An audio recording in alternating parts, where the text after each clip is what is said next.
আসসালামু আলাইকুম এভরিওয়ান। গত দুদিন আপনাদেরকে কোনো আপডেট দেওয়া হয়নি, আমিও একটু ব্যস্ত ছিলাম। আজকের আপডেট বলতে ঘুঘু অলরেডি দুটো ডিম দিয়েছে, কিন্তু এদেরকে প্রচুর বিরক্ত করছে জাভা ফিঞ্চগুলো। জানি না কী হবে, বসে আছে। এই মাত্রই আমি ঢুকতেই দেখলাম ওকে বের করে দিল বাসা থেকে। এখন কি ঘটবে আমার বলা মুশকিল, কারণ যেহেতু সবগুলোকে এক জায়গায় রেখেছি, অ্যাডজাস্ট হয়ে ওঠা পর্যন্ত এই অত্যাচারটা হয়তো আমাকে সহ্য করতে হবে। জেব্রা ফিঞ্চগুলোর আপডেট যেটা, একটু পরিবর্তন এনেছি।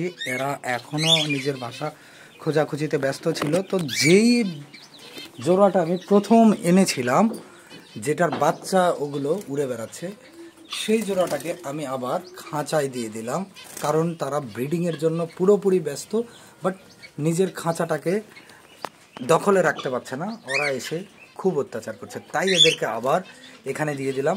এই যে কিছু নেস্টিং ম্যাটেরিয়ালস দিয়ে দিয়েছি, সেগুলো ওরা নিয়ে যাচ্ছে। আশা করছি খুব দ্রুত দু একদিনের মধ্যেই তারা ডিম দেবে। এবং ককাটেলের ডিম আলহামদুলিল্লাহ 3টে ডিম দিয়েছে, তারা এখন পর্যন্ত ভালো আছে। এই জোড়াটা এখনও বুঝতে পারছি না কে কার সাথে জোড়া নিয়েছে, এটা আমি কনফিউজ।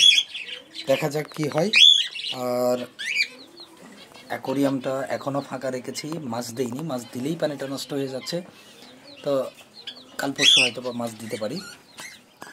আর যে ব্রয়লার মুরগির বাচ্চাগুলো নিলাম, সেগুলো মোটামুটি বড় হয়ে গেছে। সেই সাথে গতকালকে একটা দেশি মুরগির বাচ্চা আমরা রেস্কিউ করেছি, রাস্তায় পড়েছিল, সেটাকে নিয়ে এসেছি। এই বাচ্চাটাও অসাধারণ দেখতে, সাদা।